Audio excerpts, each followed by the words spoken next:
Today on CineMan, we're putting on our Jamaican Rasta hats for one love, one heart. Let's get together and feel alright. Or feel disappointed. One of those. Released February 14th, 2024, we're reviewing Bob Marley, One Love. However, it ain't no Valentine-style love story, ladies and gents. The studio just put it in a throwaway month because they knew it wasn't a great motion picture. At a thankfully short length for a biopic, 107 minutes, the story of the last 5 years of Marley's life is rated PG-13 for marijuana use and smoking throughout. You know those lousy Jamaican potheads. Some violence and brief, strong language. Here's the story. Fresh off of a murder attempt of the man, his manager, and his wife, Bob Marley and the Wailers go on with the Smile Jamaica concert 2 days later. To try to avoid further attacks, Marley sends his kids to America while the Wailers go to London and continue their career and campaign for national peace while keeping the good tunes coming. They develop the Exodus album and then prep for the big One Love Peace concert later on. Let's get a good look at what the smartasses think of Marley Bob, talking about the professional motion picture evaluators that make a lot of money. It's got some good actors, good acting, a few good casting choices, and a good, friendly Jamaican atmosphere for the most part. But a bad story. Didn't have enough meat, substance, or action. You can see why they released this in February. It's a good effort of a weak story of the latter chapters of Bobby Bob's life. The big boys that make a lot of money give it a flat 5 of 10.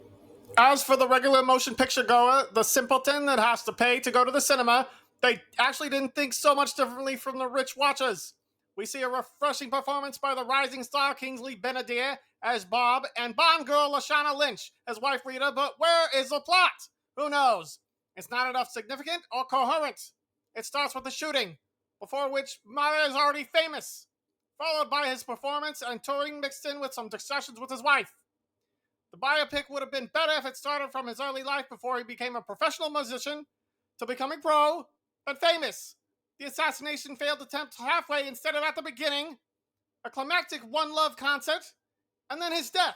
There are some flashbacks of Bob and Rita falling in love when they're young, but they aren't significant contributions to the plot.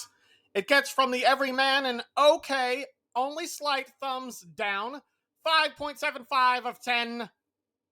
Let's get to the likes of the program. What was thumbs up about the thumbs downer?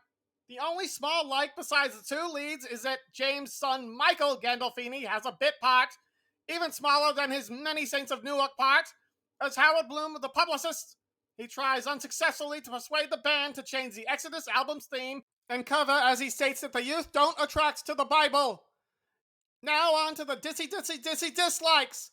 For one bad, but interesting, Bob's son Ziggy Marley pops up before the show, begins to say he was on set almost daily to make sure the motion picture did his dad's life justice. Well, they failed, Dad, Ziggy. I'm sorry to say, but you shouldn't have focused so much on the shoot as much as you should have trashed the script even before that and demanded a better one. There's a major issue I have not even with the story, but the audio. You can't understand half of the crap those aching Jamaicans say. Their accents are too strong. They should have made one of two choices, then producers should. Either weaken the accents for the sake of American audience, the only people that matter on Earth, or at least keep the authenticity and play subtitles over the jibber jabber instead. Then there's a scene where he beats up his manager, Don Taylor. But he later tells another character that he keeps no vengeance. He lied his dreadlocks tushy off. How much did he actually believe in peace? There had to have been some evil in him. The scene shows him kick the tooey out of Don, including on the chest, and tries to even bang him with a metal chair before Rita restrains him. In reality, he likely did worse to the guy. He found out that Taylor had overcharged one of their concert venues and kept the extra secret profit for himself. When the top whaler found out about the transgression, he started an argument/attack that lasted almost 3 hours. 3!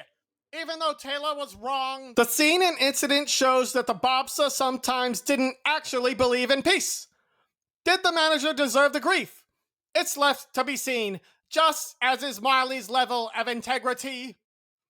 Now, wrapping up the big bag of Bobby Bones, Bob Marley, one hate, or at least dislike, is a pleasantly sincere effort with an underachieving script that happens to feature good performance. See it to be able to enjoy the harmonious beat it might give you, which isn't a certainty as it could be interrupted by the aforementioned beat-ing. So be warned that it's not going to be all you were expecting and all that it could have, should have been. Every little thing is not going to be all right. Cheerio, lads.